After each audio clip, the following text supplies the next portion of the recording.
find the true life cameras and a true life adventure with the Olympic Elk. Now, here is your host, Walt Disney. From time to time on our Adventureland program, it's been our custom to go out into the field and watch our naturalist cameramen in action. Now, these are the men who photograph the nature stories that we call true life adventures. You're liable to meet a true life adventure crew almost anywhere in the world. Australia, Samoa, Japan, and in Alaska and the Yukon Territory, there are several crews covering the wildlife of this region for our true life adventure, the Arctic wilderness.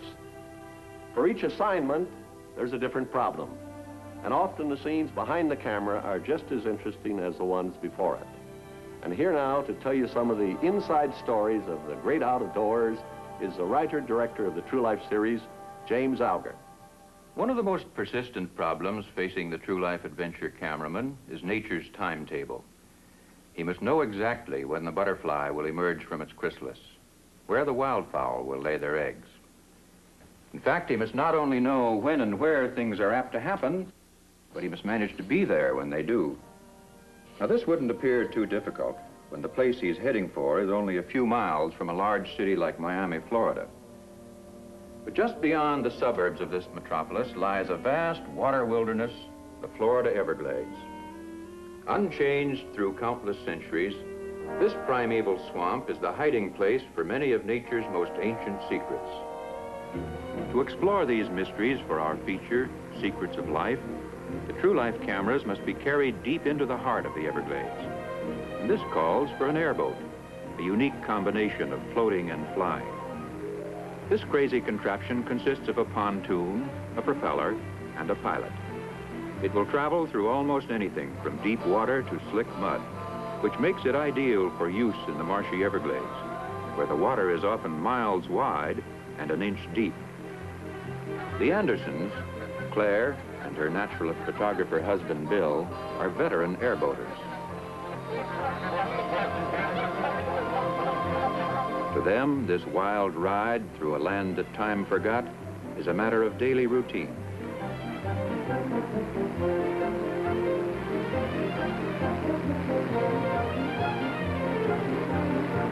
Bill's setting up his camera now to give us an idea of what the Everglades look like, coming at us 60 miles an hour. This great swamp spreads out over several thousand square miles, and the primitive heart of the Everglades is a protected area, a national park and wildlife sanctuary. Today, it remains completely untouched by civilization.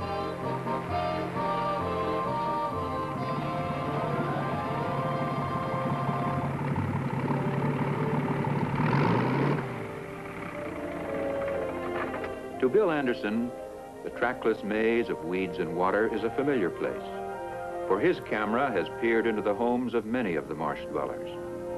And when he comes upon a bit of floating grass, he knows this is the hidden nest of Mrs. Grebe, a fish-eating bird, who seems to have gone fishing for the day. Bill has been checking this nest periodically, and he's always ready to record any change in the Grebe's domestic affairs. This may be the day for the eggs to hatch. But this is expecting a little too much, so the Andersons carefully leave things as they found them and push deeper into the Everglades. The airboat runs at its best, not in water alone, but over a slippery surface of wet reeds pressed down by its passage. And whenever it gets going full clip, the residents of the swamp hastily concede the right-of-way.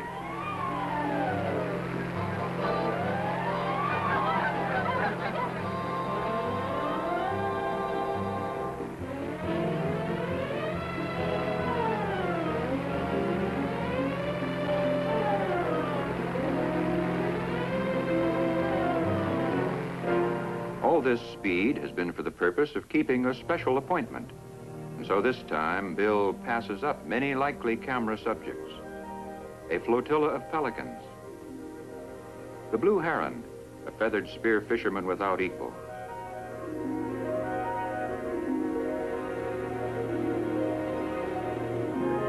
Even the roseate spoonbills will go unnoticed today. For if Bill's timing is right, One of the smaller marsh dwellers is just about ready to play out his role for our feature production, Secrets of Life. For some time, the Andersons have kept a close tab on this particular clump of marsh grass and on some tiny eggs laid here by a moth with the rather impressive name of Siboney stimulia. This time, their luck holds. The eggs have hatched on schedule, and the result is an unusual and colorful caterpillar known as the saddleback. Unlike most caterpillars, the saddleback has no legs, so the question is, how does he move? Well, here's how the Andersons go about revealing one of nature's secrets. First, a pair of tweezers to handle this fellow. His spines carry a toxic poison that can be discouragingly painful.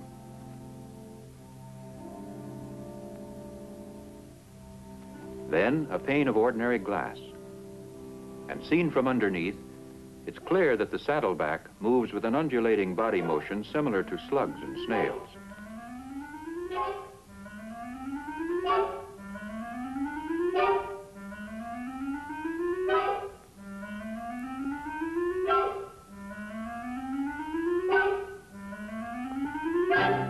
When the Andersons have recorded this little-known fact, they carefully return their subject to his island of marsh grass because they have future plans for him. He still has to go through the chrysalis stage, and from that he will emerge as a moth to begin the cycle all over again.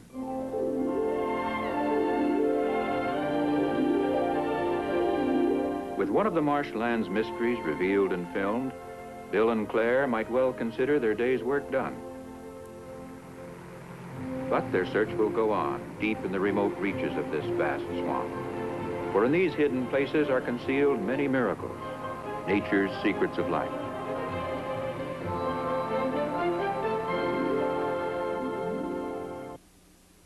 Most of us picture the desert country of the Southwest as an arid wasteland of sagebrush and superheated sand. On the surface, this doesn't appear to be the sort of place where you'd find a busy, bustling community of farmers. Well, on the surface, it isn't. But appearances can be deceiving.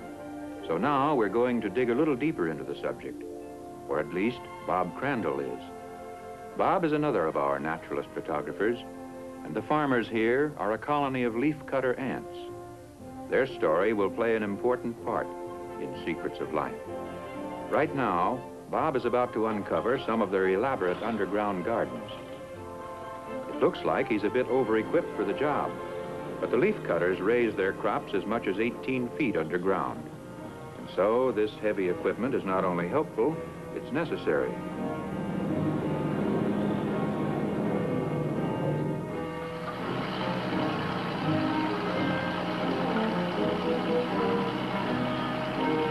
Under Bob's supervision, the power shovel scoops up the dirt a shallow layer at a time. Although the machinery is ponderous, the operation must be delicate and exacting. One false move could seal up minute passageways, destroy the tiny leaf gardens of the underground world.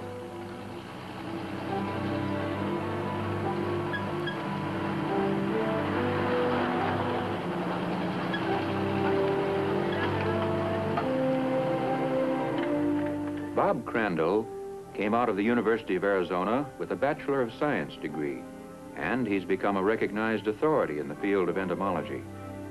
He discovered very early that one of the best tools for prying into the private lives of insects was the motion picture camera, and he himself developed several new and effective camera techniques. Bob finds his careful engineering has paid off. The power shovel has uncovered some miniature caverns far below the surface.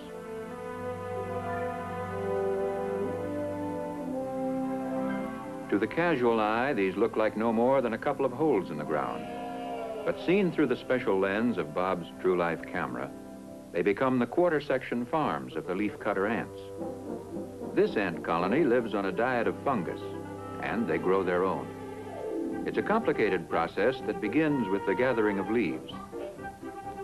In a perfectly organized community operation, each ant carries out an assigned task. Of course, just who decides the assignments and gives the orders isn't known. But each individual does have a responsibility, and he performs only his own job. Many work above ground, cutting leaves from a great variety of shrubs and plants. A constant supply of this raw material is needed. In just a few hours, the foragers must carry in a staggering amount of leaves. Meanwhile, other workers are busy chewing the leaf harvest into a paste, and then it's hung on the walls and ceilings of the underground rooms.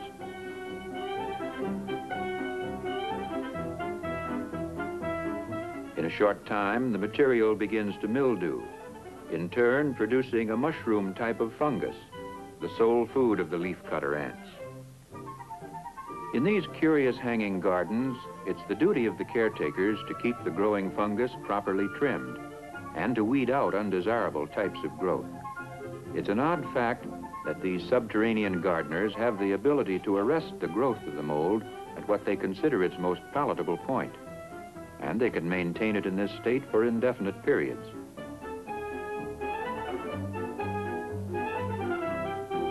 Stranger still, when the ants decide to abandon a garden, normal growth resumes, and soon mold takes over the tiny cellar. In nature's world, there are many mysteries that may never be explained, yet they can be exposed. And through the True Life cameras, we see nature at work and view, as never before, her innermost secrets of life. Often our naturalist photographers film the true life adventures in areas completely isolated from civilization. Al and Elma Malott, for instance, spent nearly 3 years in the African bush country, filming the story of the African lion. Now, of course, to tell all the story behind their true life cameras would take, well, nearly 3 years. So I'm going to recall just a few of the highlights. In the heart of the dark continent, Mount Kilimanjaro rises 19,000 feet into the African sky. Here in the shadow of this majestic peak lies the realm of the African lion, king of beasts.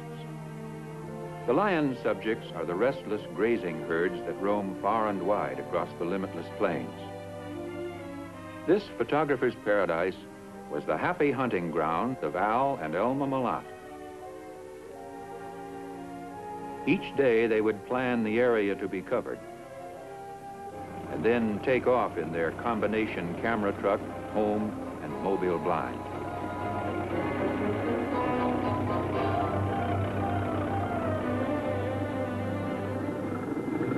Early in their adventure, they came upon the African elephant, an exciting moment for a naturalist photographer.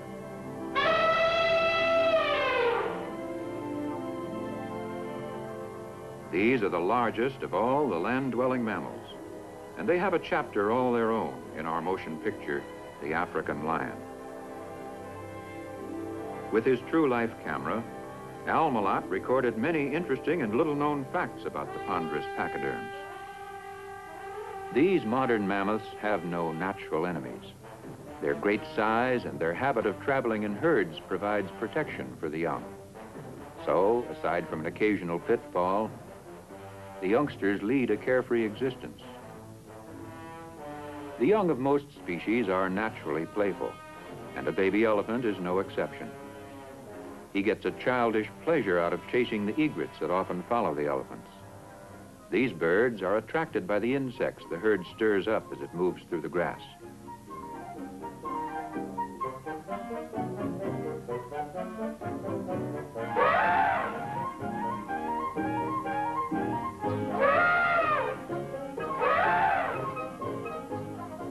This youngster may be big stuff among his feathered friends, but when the herd moves on, he's just another tiny toddler.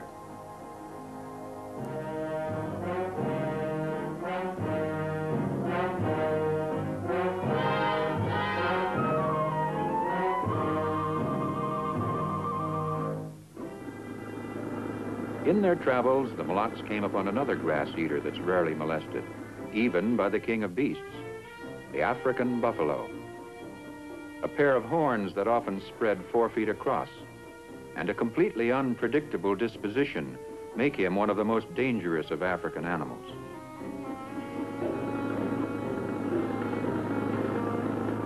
During the dry season, all species tend to gather near water holes. So when the mulatts found a trickle of water in a stream bed, it seemed a lead worth following.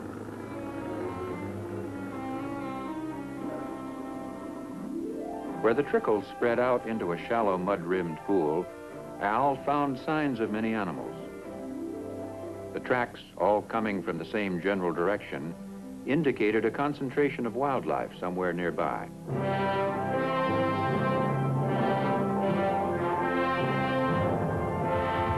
Al had read the sign right, for presently a tremendous herd of wildebeest poured through the trees surrounding the waterhole. A species of antelope, these cow-like creatures are a favorite prey of the African lion.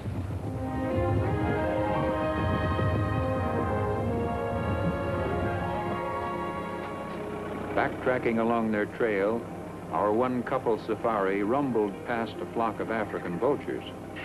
These scavengers live on the bounty of the king of beasts. Their presence is a sure sign that lions are somewhere very close.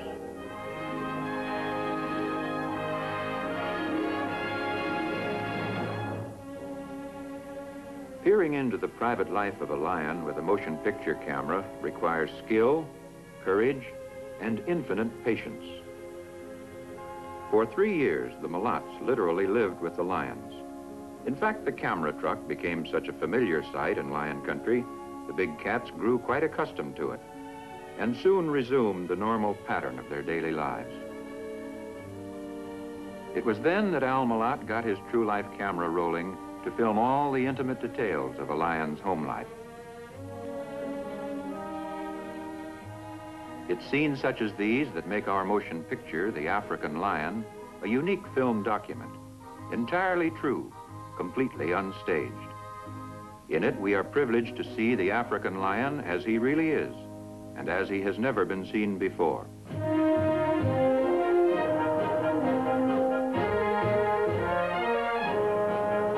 Lions love to play, but their games are patterned after the serious business of hunting, and even in fun, the lunge for the throat is instinctive. Being true cats, the lions haven't forgotten how to climb. But when a lion takes to a tree, it's generally only for the view.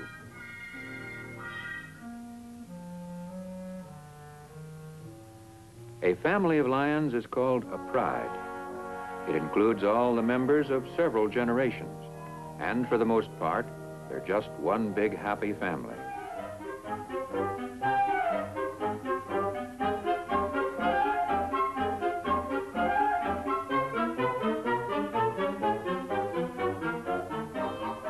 But there are exceptions. A strange lioness has no place in the inner circle. And Al Mulat captured this notable sequence for our African lion feature when an outsider wandered in from another territory.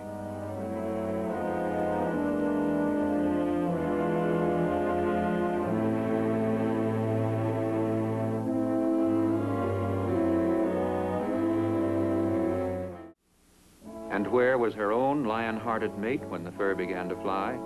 Well, he was dutifully holding down the shade at home.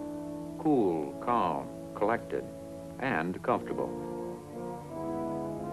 But when the real head of the royal household limps home, she's in no mood to share the shade, and says so in no uncertain terms.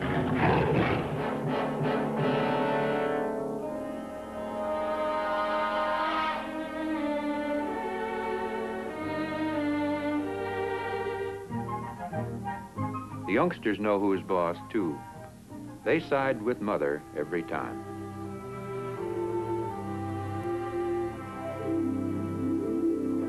At the height of the dry season, the mulatts came upon one of Africa's most dramatic spectacles. This time of year, hot tropical winds whirl the powdery topsoil high into the air in twisting columns called dust devils. They merge, grow, and gain in strength. Soon, great dust storms sweep across the parched plains. The few remaining water holes dry up and disappear, and the grazing herds now must begin a long trek in search of new watering places.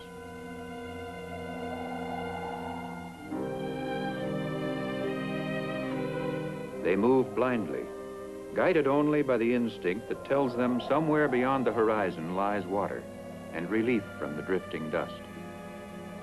This great exodus of animals is only one of the many exciting and colorful chapters in our true life motion picture, The African Lion. Strangely, the king of beasts must join this mass migration too, for the grazing herds are his staff of life, and where they go, he must follow. And so the lion is both a slave and a king, just as the lion's realm, so vast and varied, is at once the setting and the substance of his story. A story of limitless plains and wildlife in countless numbers. A story of life and death in the shadow of Kilimanjaro. Indeed, the story of the African lion is the story of Africa itself.